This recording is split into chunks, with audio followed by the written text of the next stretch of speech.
3 billion human lives ended on August 29th, 1997. The survivors of the nuclear fire called the war Judgment Day. They lived only to face a new nightmare, the war against the machines.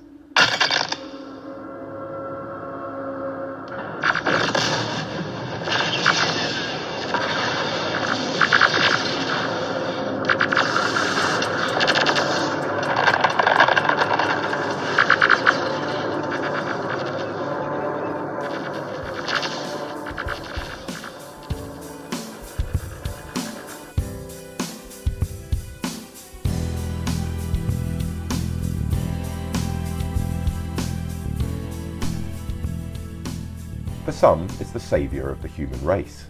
For those of us old enough to have actually seen Terminator 2 when it first came out, it spells the end of humanity and the dawn of a race of murderous robots looking to steal our sunglasses and our motorcycles. Of course, we're talking about artificial intelligence. Well, everyone else is doing it, so why shouldn't we? Welcome along to the Perfect Press Release and another bonus episode. I'm Tom Clark. Now, I'll be the first to admit that I'm something of a Luddite when it comes to new technologies, but happily I know people who are a bit more clued in. I chatted recently to friend of the podcast, Andrew Woodall. He works for Agility PR Solutions, which was the first PR service to launch an AI tool to help clients write press releases. You'll hear that interview in a moment, but what I'd really love for you to do is get in touch and tell me your experiences of using AI in writing press releases. Has it saved you loads of time, or did it spew out a load of old nonsense?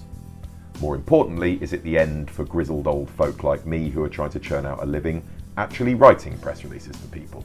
Or is it just a shiny new fad? Let me know your thoughts. My contact details are in the show notes. Now, here's Andrew.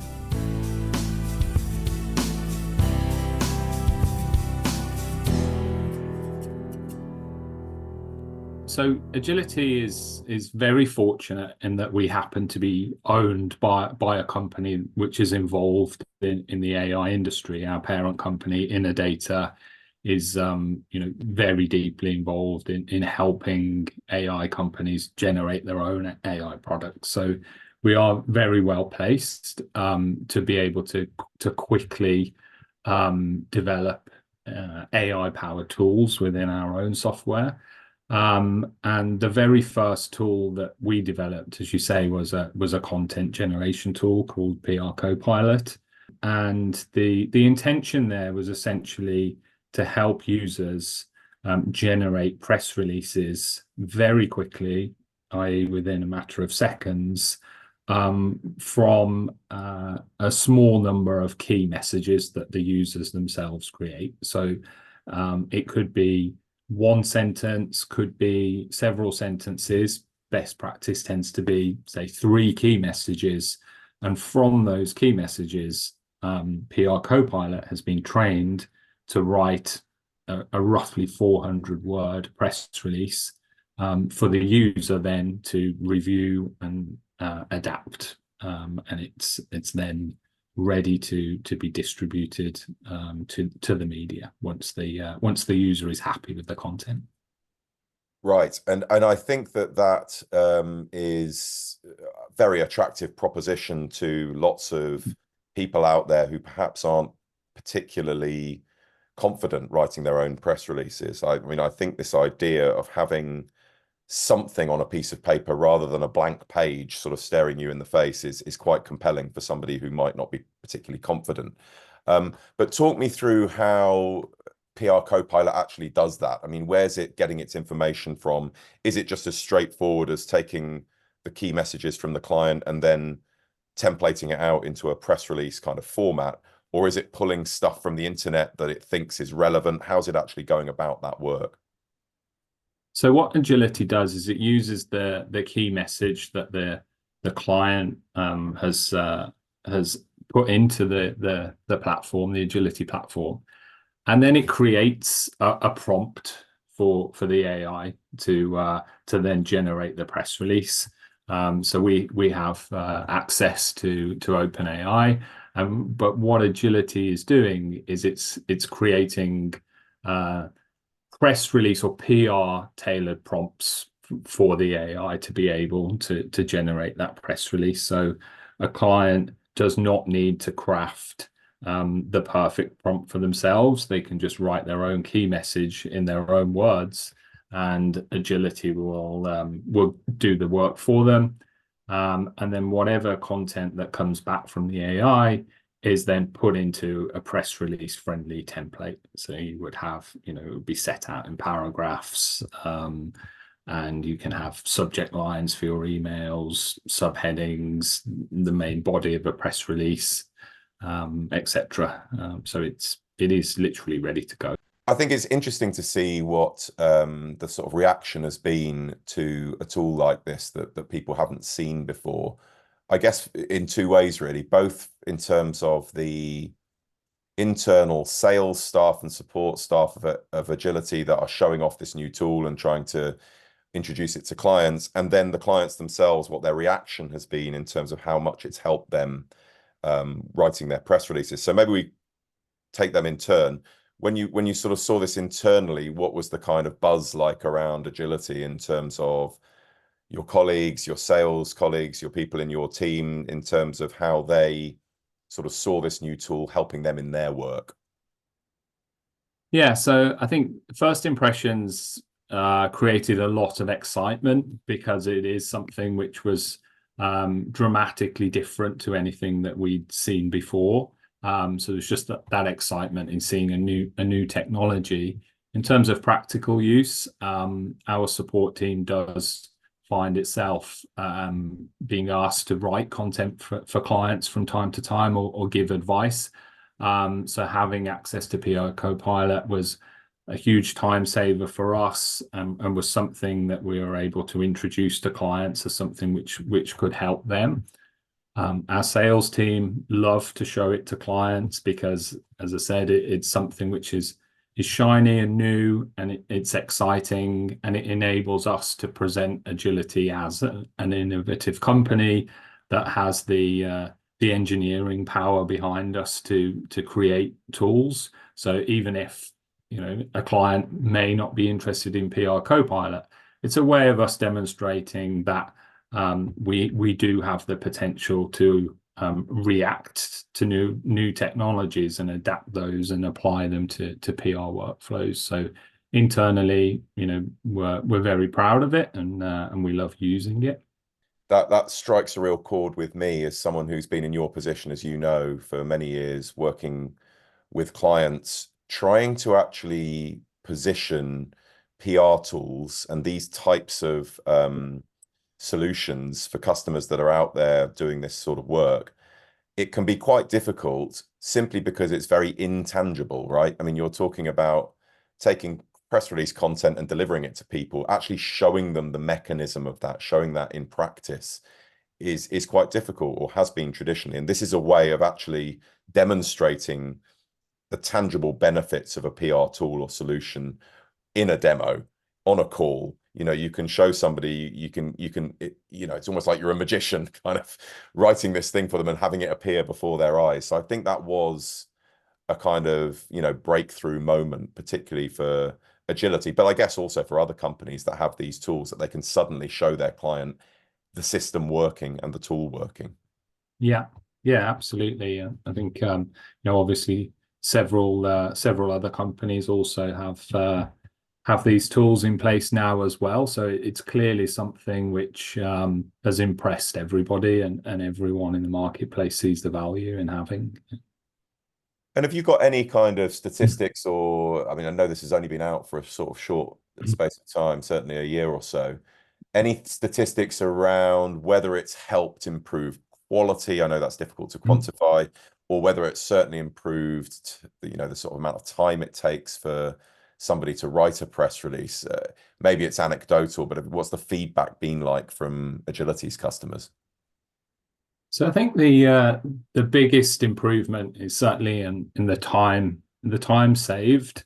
I think it would be difficult for me to claim the quality of the press releases has improved. But I would say it's probably improved for a significant number of clients who simply were not experienced or not comfortable with generating content from scratch. I think it's been a big benefit for some of those less experienced, content generators or press release writers. Yeah, and I think that sort of it dovetails neatly into what we're trying to do on this podcast as well, which is an education piece in terms of helping people who aren't confident, and that might be small business owners, entrepreneurs, new people within marketing that have never had to write a press release before. Suddenly, as I said, this idea of a blank piece of paper is quite terrifying to people. Writer's block is real. I can tell you that for free. So having this sort of helping hand, I think, is valuable. I want to spin that a little bit into some of the more negative kind of press that AI tools generally have had. And certainly these ChatGPT style, search engine style tools, of which PR Copilot and others are part. And it's this idea of creating something that is entirely generic and unoriginal and making it seem like it is original. And I don't know what your thoughts are on that. I mean, I have my own thoughts, which we'll sort of come to in a minute on that. Where do you stand on this idea of originality, and that a tool like PR Copilot might be removing a kind of magic, if you like, that comes from the imperfections of somebody's own mind and own thoughts? Yeah, I would definitely sympathize with those sentiments. I would clarify that tools like PR Copilot, and especially PR Copilot, they are always creating original content, but sometimes it could be described as quite bland and generic, and not particularly useful as a piece of content. Sometimes it could be considered adding, I suppose, rather than genuinely useful content. What I would say, my personal opinion, is that writing journalism, much like even writing creative fiction, one of the key factors of that is it is written by a human. One of the pleasures of writing good journalism is that a human wrote it, and it creates that connection between you and the writer. For a press release, I personally feel that that's less essential. A press release should contain key information, and it serves the journalist, and the PR professional is giving the journalist key information. So I think AI is more useful for PR content than it would be for journalism. And I don't think there should be any concerns about using AI to generate a press release or any other PR content. I think that's a fantastic clarification. You're absolutely right. Press release content, it doesn't need to be wholly original. I think it needs a spark of personality and a spark of originality that comes from the heart of the person who's writing it, the heart of the organization that's writing it. And that is something that would need to be added to a press release that's being generated initially by AI. And I think that everyone would agree that you can't take raw AI content in any format and distribute it, or it needs refinement, and it needs personality injecting into it. So I think we're all agreed on that. But I would totally take your point that original content is more important for journalism, opinion pieces that have clearly been bylined and attributed to an individual person. But a press release is not that, right? Press release is, by its very nature, slightly removed from that individual passion that you might have. It's necessarily objective and slightly standoffish as a piece of content. And I think AI lends itself quite well to that. And I think presumably that's what you're seeing when you're adding these bullet points, if you like, and then having press releases come out the other end, if you like. Is that the way you see it working?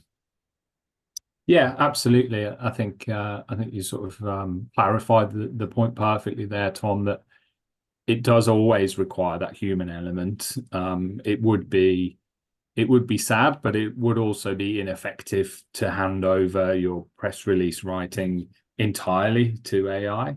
But I think the AI can definitely serve the PR professional, as opposed to I would be skeptical personally if I was reading, sorry, journalists' articles that were half journalist, half AI.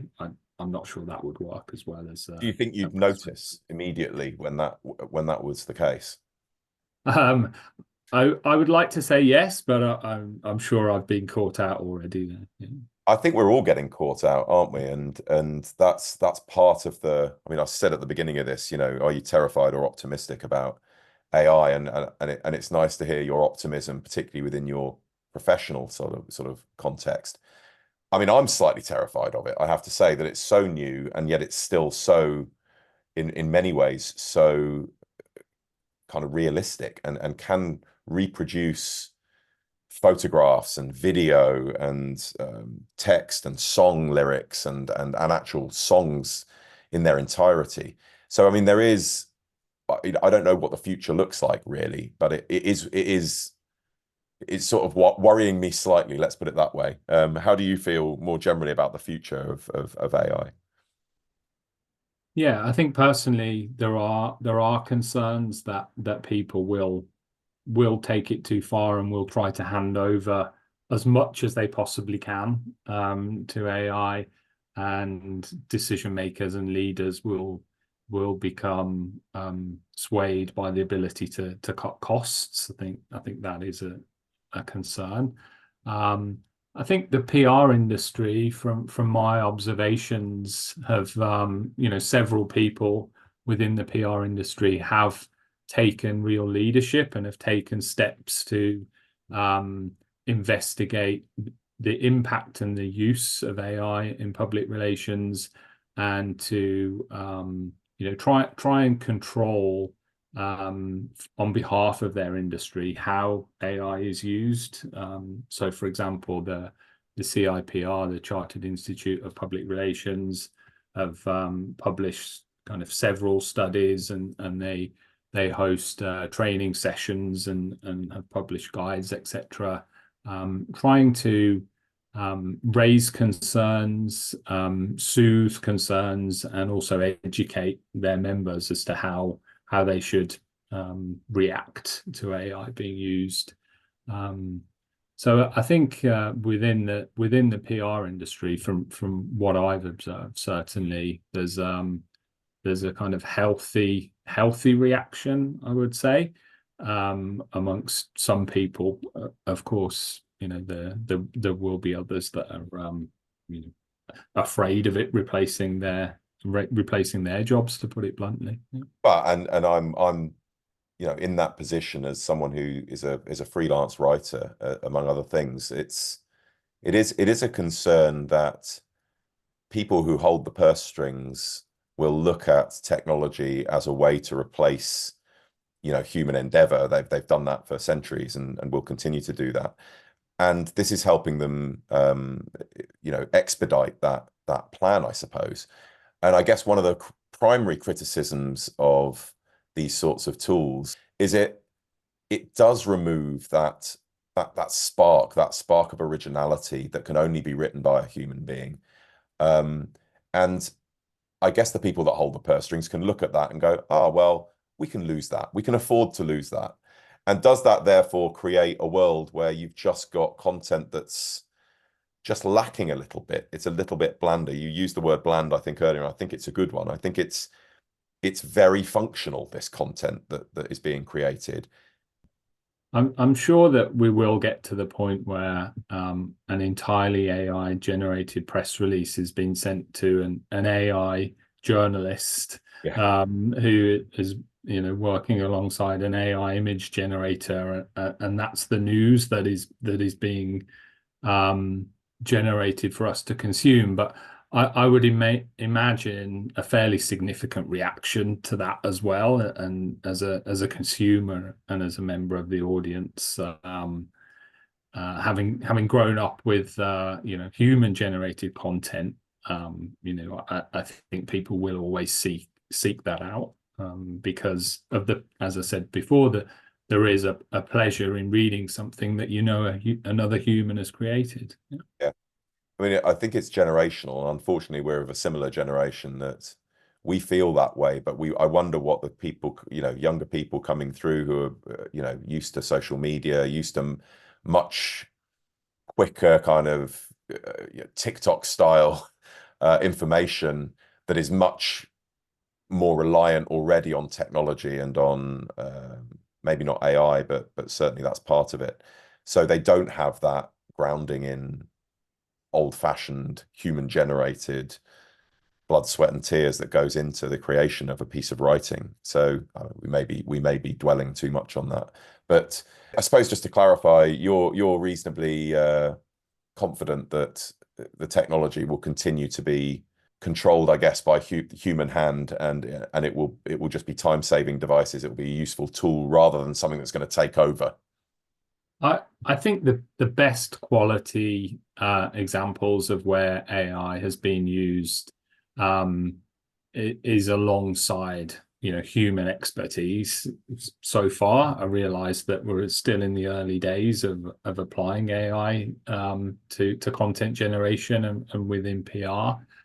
So we have many examples of clients, whether they're small PR agencies or large organizations, that PR Copilot has helped them to generate content and write content where previously they were struggling with the concept of writing a press release, or just simply to save time. They have a lot of content to generate, and PR Copilot gets them started. They always have to improve upon and refine what PR Copilot has generated, but that first pass, that first draft, which can often take hours to get out of your brain and onto paper, PR Copilot will generate that for you within seconds, and then you can take it from there.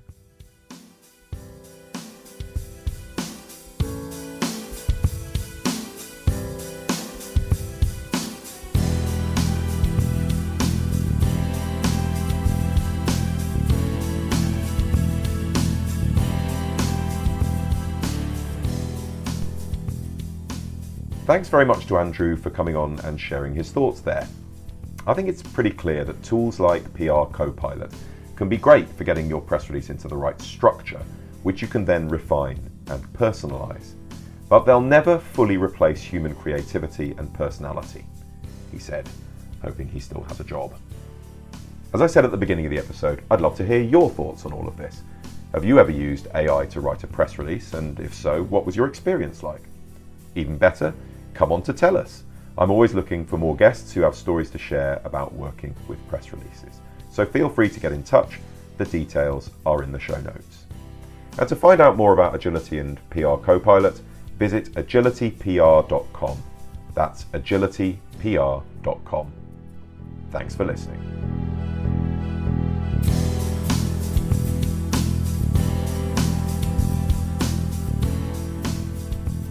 The Perfect Press Release is a Clement Stories podcast, written and produced by me, Tom Clark. If you need help writing your press releases, you can contact me on LinkedIn or via my website. Again, the links are in the show notes.